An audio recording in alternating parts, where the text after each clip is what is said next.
Halo sahabat Kompas.com, saya Rizky Syahrial.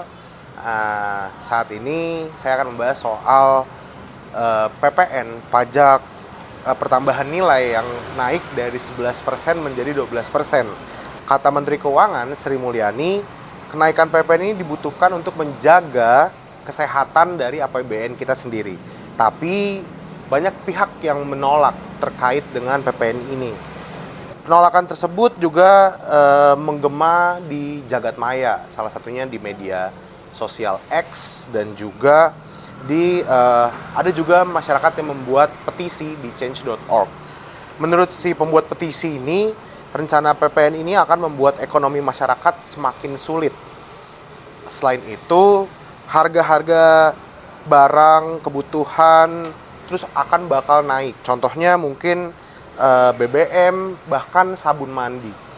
Nah, selain petisi itu juga yang tadi saya bahas soal penolakan warga di media sosial X.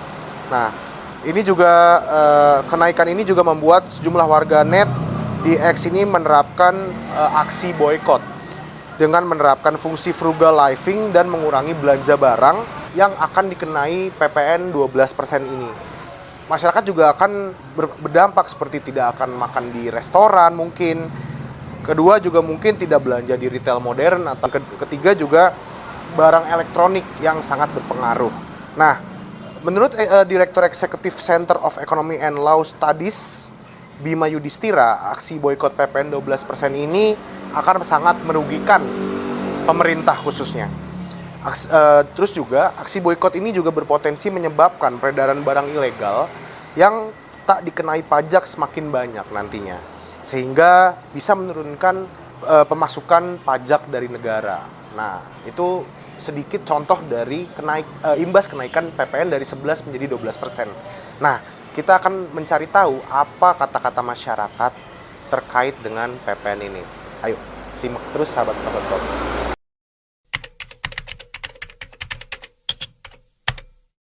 Saya nggak sepakat ya Mas terhadap kebijakan PPN 12% ini. Karena kenapa? Karena secara tidak langsung kebijakan ini tuh mencekik roda ekonomi masyarakat, terutama ekonomi masyarakat menengah dan menengah ke bawah gitu. Ya pasti ya, sama-sama tahu dan sama-sama ngalamin. Kita kalau tiap mau ngapain aja, kalau mikirin pajaknya makin naik, ya pasti kita lebih mikir-mikir lagi buat jadi konsumtif. Iya, cuma kadang-kadang kalau kita mau pun kita nanti gajinya gede tapi persenannya gede juga, ya menurut kita kapan bisa nabungnya gitu. Dan artinya juga kapan kita bisa punya barang-barang yang kita inginkan, rumah dan segala macam. Menurut saya lumayan membebani ya. Jadi ya sebenarnya kurang setuju lah untuk kenaikan PPN. Menurut saya itu langkah normal ya yang dilakukan pemerintah ya. Mengingat target penerimaan APBN kita tahun 2025 itu kan untuk pertama kalinya itu sampai 3.000 triliun ya kalau nggak salah ya. Itu sepanjang sejarah baru mencapai segitu tuh gitu. Jadi ya meningkatkan PPN dengan angka yang demikian menurut saya normal aja sih gitu ya.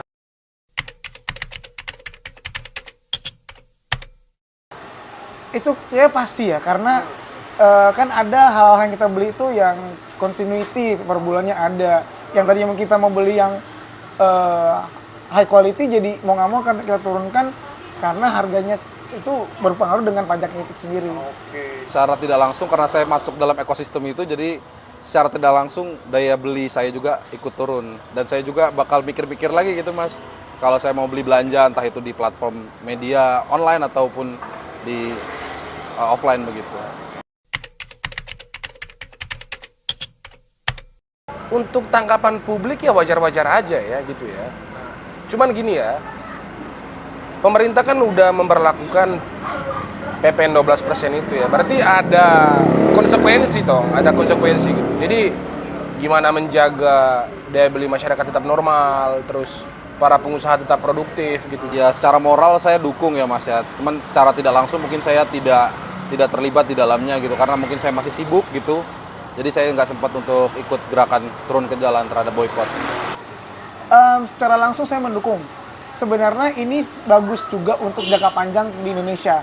Artinya saya juga sedikit banyak menonton konten-konten seperti youtuber-youtuber yang membahas ini ya, kayak contohnya Ferry Irwandi dan segala macam. Saya setuju dengan beliau karena si boykot ini sebenarnya walaupun kita dilemanya kasihan yang kerja di sana segala macam.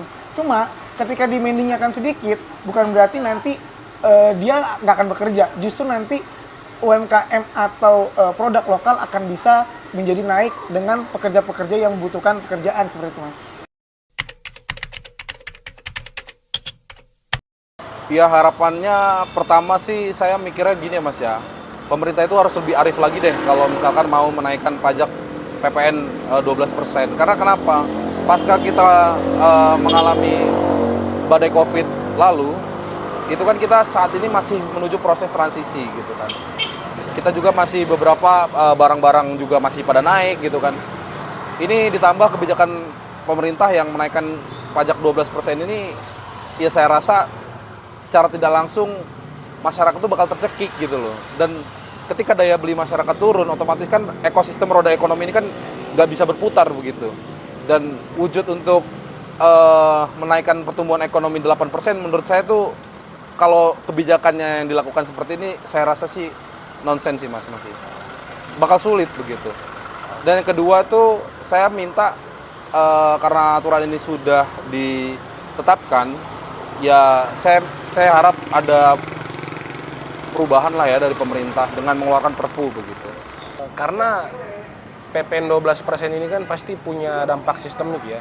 Tadi yang paling langsung tuh daya beli masyarakat segala macam, terus produktivitas pengusaha. Jadi gimana sih cara pemerintah untuk tetap menjaga ini tetap normal gitu,